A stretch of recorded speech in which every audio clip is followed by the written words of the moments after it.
Hello friends, welcome back to my YouTube channel infinite gun. So friends, आज हम discuss करने जा रहे हैं structure of metal carbonyls. 3 types के रहते हैं हमारे पास metal carbonyls, mononuclear, binuclear and third one is our polynuclear metal carbonyls. आपको नाम से पता चल रहा है, मोनो में सिर्फ हमारे पास एक मेटल रहेगा, ठीक है। टर्मिनल यहाँ पर हमारे पास क्या बनेगा, मेटल कार्बोनिल बनेगा। और जो बाईन्यूक्लियर है, यहाँ पर हमारे पास 2 हमें मेटल्स देखने को मिलेंगे और पॉली में 2 से ज़्यादा हमारे क्या रहेंगे, मेटल रहेंगे। सबसे पहले हम मोनोन्यूक्लियर मेटल कार्बोनिल्स को देखते हैं। Mononuclear metal carbonyls have all terminal carbonyl groups. Okay, तो सारे के सारे जो ग्रुप्स रहेंगे वो कैसे रहेंगे, टर्मिनल रहेंगे। मतलब कि जो मेटल होगा उसके साथ जो कार्बोनिल अटैच होगा वो सारे क्या रहेंगे, टर्मिनल रहेंगे, ठीक है। The shapes are those expected from their formula.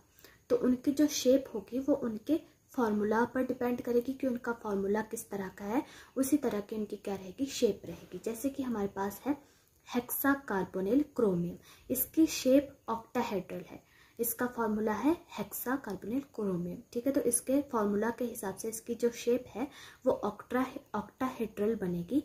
तो आप देख रहे हो कि ऑक्टाहेड्रल इस तरह से बनती है। अब सेकंड है हमारे पास trigonal bipyramidal. Trigonal bipyramidal हमारे पास क्या है, पेंटा कार्बोनिल आयरन, ठीक है। पेंटा कार्बोनिल आयरन है हमारे पास, तो ये क्या है, ट्राइगोनल बाय पिरामिडल, ठीक है। तो यहाँ पर आप देख रहे हो कार्बोनिल क्या है, टर्मिनल है हमारी, ठीक है। डायरेक्ट क्या है, मेटल के साथ में जुड़ी है, टर्मिनल है।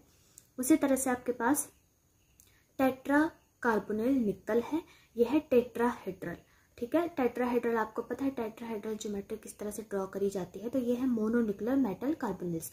अब जो इंटरेस्टिंग जो पॉइंट आता है वो आता है आपके बाईन्यूक्लियर और पॉलीन्यूक्लियर में समझने का। जो बाईन्यूक्लियर मेटल कार्बोनिल्स होते हैं, they have different type of structures, they show metal metal bonding and bridging carbonyl groups in their molecules, ठीक है। तो यहाँ पर हमें मेटल मेटल बॉन्डिंग देखने को मिलती है, नंबर 1, ठीक है। जैसे यहाँ पर डायरेक्ट टर्मिनल कार्बोनिल हमें देखने को मिल रहे थे, नॉर्मल जैसे होते हैं, वैसा यहाँ पर नहीं है, मेटल मेटल बॉन्डिंग देखने को मिलेगी। और सेकंड जो है, हमें ब्रिजिंग कार्बोनिल ग्रुप्स देखने को मिलेंगे, ठीक है। क्या देखने को मिलेंगे, bridging carbonyl groups in the molecules. तो बाईन्यूक्लियर मेटल कार्बोनिल में हमारे पास जो सबसे पहला जो एग्जाम्पल है वो है deca carbonyl di manganese, okay. तो 2 हमारे पास क्या है, मैग्नीज है। आपको पता है ये किसका डायमर है, MnCO5 का डायमर है ये, ठीक है। पेंटा कार्बोनिल मैग्नीज का ये डायमर है। अगर आपने EAN रूल वाली वीडियो नहीं देखी है तो वहां पर आप देख सकते हो, वहां पे आपको अच्छे से पता चल जाएगा। अब ये जो डायमर है ये सेटिस्फाई करता है 18 इलेक्ट्रॉन रूल को, ठीक है। डायमर ऐसे ही नहीं बन सकता, डायमर बनेगा सिर्फ जो हमारे इवन नंबर है। जैसे कि ऑड नंबर वाले जितने भी हमारे मेटल हैं, जैसे कि वेनेडियम है, तो वेनेडियम जो है वो हमारा ऑड नंबर है। इसका जो आउटर इलेक्ट्रॉनिक कॉन्फ़िगरेशन रहती है वो रहती है 3d5 4s2, okay, 3d5 4s2। तो इसकी जो वैलेंस इलेक्ट्रॉन है वो कितने हुए, 7 हो गए। 7 इसके क्या है, वैलेंस इलेक्ट्रॉन्स हैं, 7 इसके वैलेंस इलेक्ट्रॉन्स हैं। अब हमने देखना है कि ये 18 इलेक्ट्रॉन रूल को फॉलो करता है कि नहीं। एक तो इसका जो Mn2CO10 है, इसका EAN रूल तो सेटिस्फाइड है क्योंकि ये क्या है, हमारे पास इवन नंबर है। जो ऑड नंबर वाले होंगे वो फॉलो नहीं करते इसको, और उसमें किसी में डायमर देखने को मिलेगा, किसी में नहीं। वो आप किस तरह से पता कर सकते हो वो भी मैं आपको बताऊंगी कि अगर ऑड वाला है तो उसका डायमर बनाना है, डायमर उसका बनेगा नहीं बनेगा। तो यहाँ पर है आपके पास मैग्नीज, ठीक है। 7 इसके क्या आ गए, वैलेंस इलेक्ट्रॉन आ गए। अब each metal has octahedral arrangement of carbonyl groups. अब हमारे पास जो मैग्नीज है उसके एक मेटल के पास उसकी क्या आ रही है, देखने में हमें ऑक्टाहेड्रल अरेंजमेंट हमें देखने को मिल रही है, ठीक है। ऑक्टाहेड्रल हमें क्या देखने को मिल रही है, अरेंजमेंट, ठीक है। इस तरह से हमारे को ये देखने को मिल रही है, ये यहाँ से ऑक्टाहेड्रल हो गया ना, ये इस तरह से। अगर आप इस साइड को देखो तो ये क्या है, ऑक्टाहेड्रल है, और ये भी ऑक्टाहेड्रल है।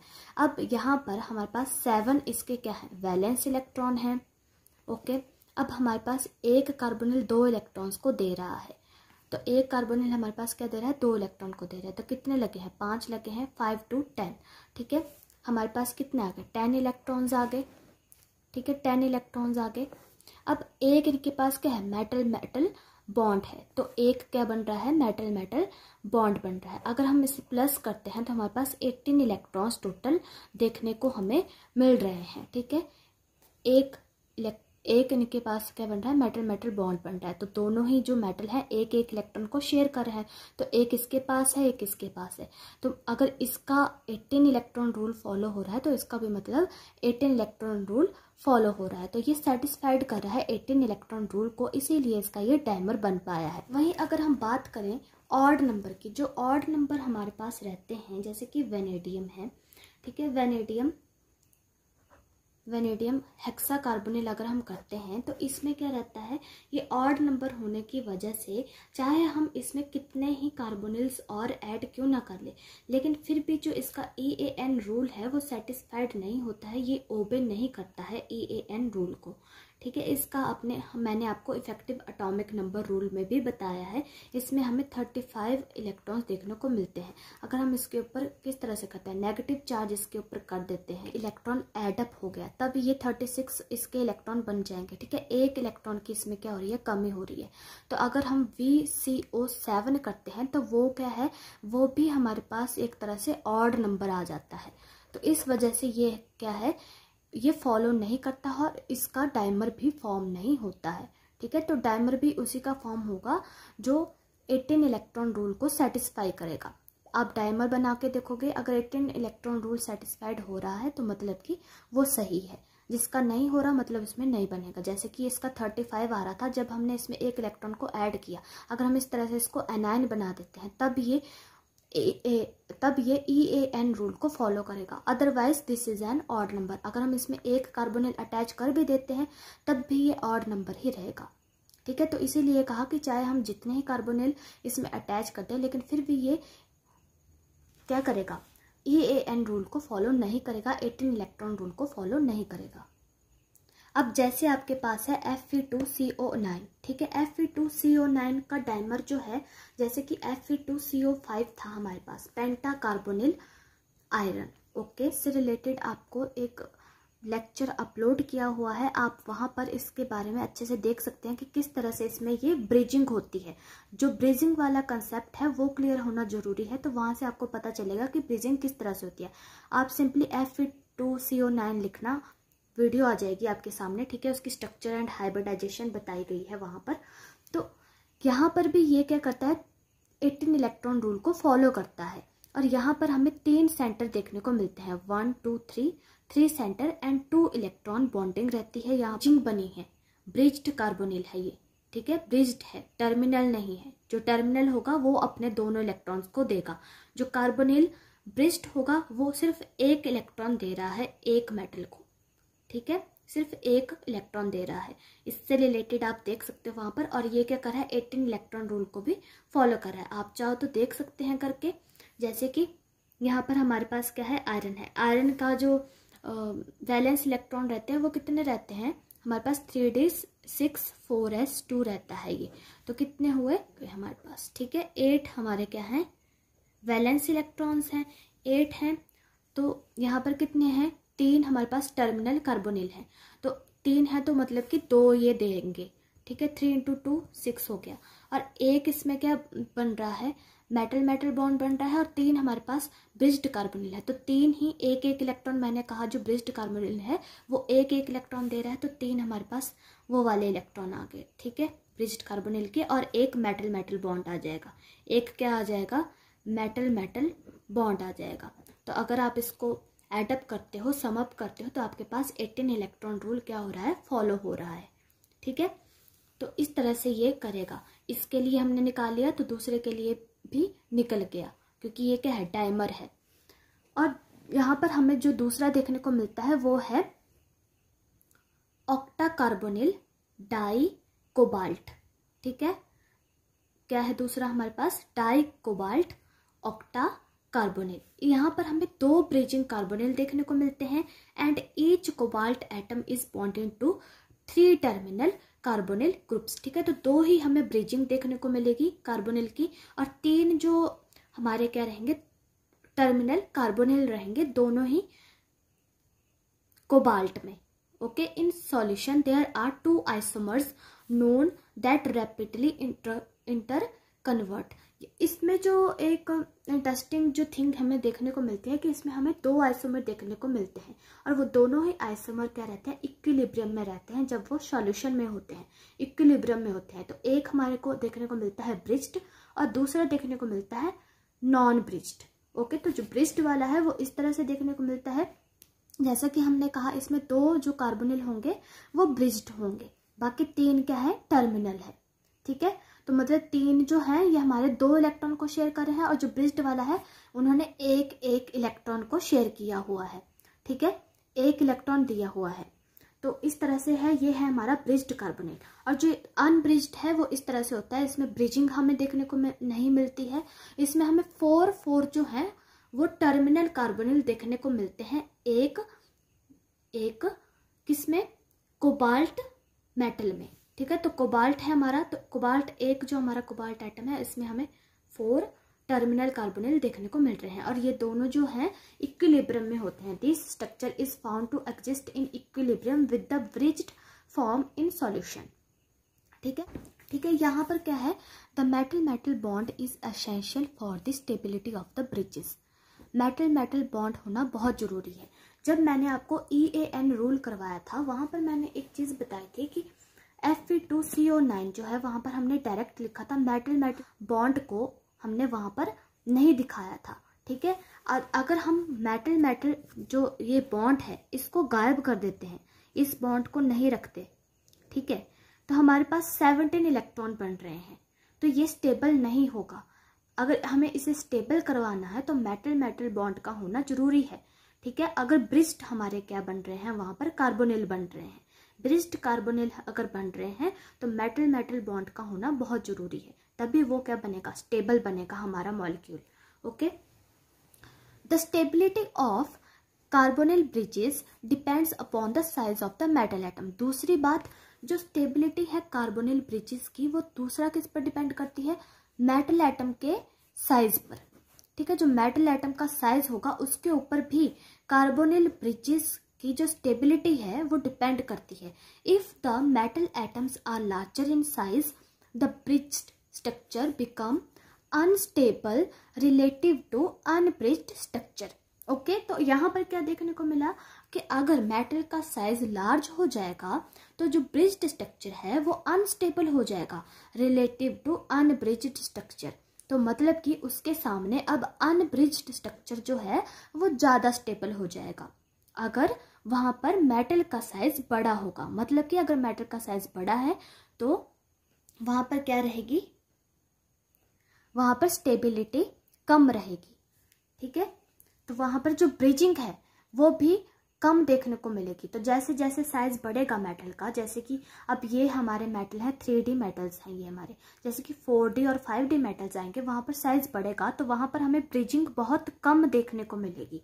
लेकिन 3D मेटल्स में साइज थोड़ा छोटा है मेटल का, इस वजह से हमें ब्रिजिंग ज्यादा देखने को मिल रही है। साइज बढ़ जाने से होता क्या है, साइज बढ़ जाने से क्या होगा, अगर इसीलिए मैं आपको कह रही हूँ कि आपने जो है Fe2CO9 स्ट्रक्चर की हाइब्रिडाइजेशन वीडियो जरूर देखना आप उसको।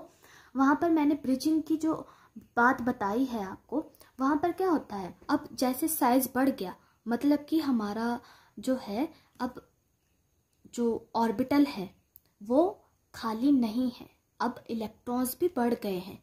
अब जब इलेक्ट्रॉन्स बढ़ चुके हैं तो अब ब्रिजिंग होना पॉसिबल नहीं हो पाएगी। ठीक है, अगर हम ब्रिजिंग कर देते हैं तो हमारा जो स्ट्रक्चर है वो अनस्टेबल हो जाएगा।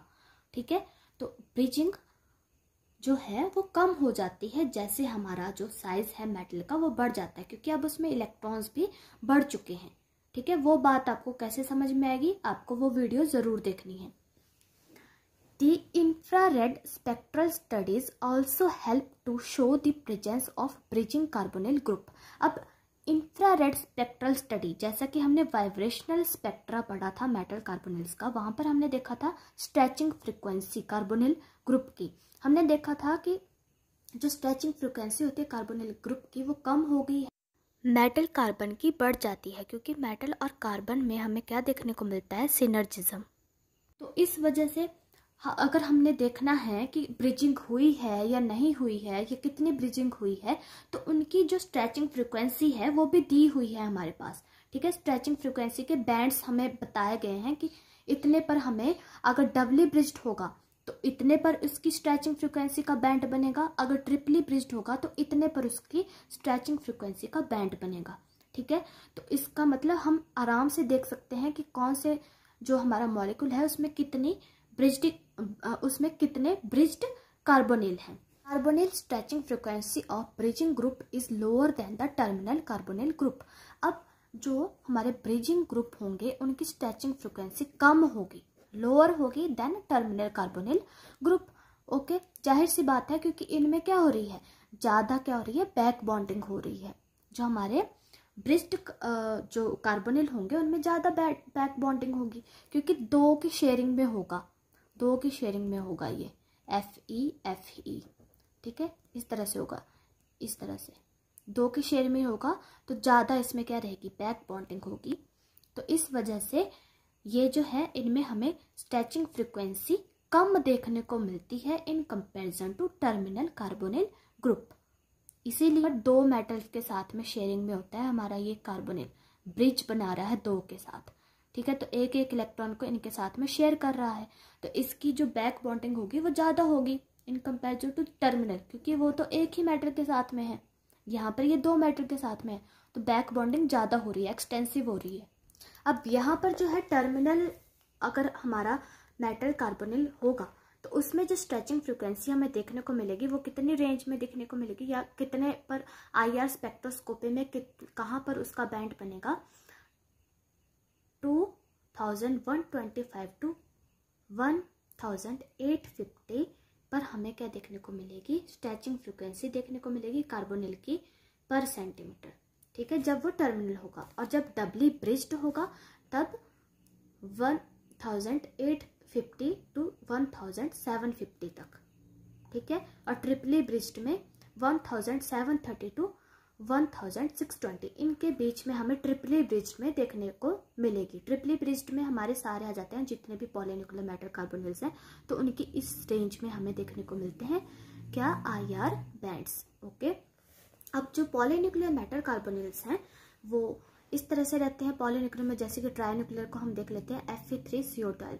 ये है हमारे पास। Fe3CO12 में हमें 2 ब्रिजिंग कार्बोनिल देखने को मिलते हैं और 10 टर्मिनल कार्बोनिल देखने को मिलते हैं। 2 हमारे पास ये हैं ब्रिज्ड कार्बोनिल, ठीक है, और ये क्या है, 10 टर्मिनल कार्बोनिल। हमारा ये वाला जो हमारा आयरन है इसमें हमारे को 4 टर्मिनल कार्बोनिल देखने को मिलेंगे। बाकी के ये जो 2 हैं जो पहले से ही ब्रिजिंग को बता रहे हैं 2 कार्बोनिल के साथ, उनमें हमें 3 टर्मिनल कार्बोनिल देखने को मिलेंगे। यहाँ पर आपको क्लियरली पता चल रहा है कि डबली ब्रिज्ड में जो स्ट्रेचिंग फ्रिक्वेंसी है वो कम है इन कंपैरिजन टू टर्मिनल, और ट्रिपली ब्रिज्ड में डबली ब्रिज्ड से भी कम है, क्योंकि वहाँ पर एक्सटेंसिव बैक बॉन्डिंग हो रही है। सो फ्रेंड्स, आई होप आपको अच्छे से समझ में आया हो स्ट्रक्चर ऑफ मेटल कार्बोनिल्स। और हाँ, आपको एक बात याद रखनी है, आपको जो भी मैंने आपको स्ट्रक्चर बताए अभी, आपको ये याद रखना है कि कितने टर्मिनल कार्बोनिल है और कितने ब्रिज्ड कार्बोनिल है। इनसे लेकर के बहुत बार क्वेश्चंस आ जाते हैं, और 18 इलेक्ट्रॉन रूल को भी आपको समझ लेना है अच्छे से। मिलते हैं अपने नेक्स्ट वीडियो में। Till then guys, take care, good bye.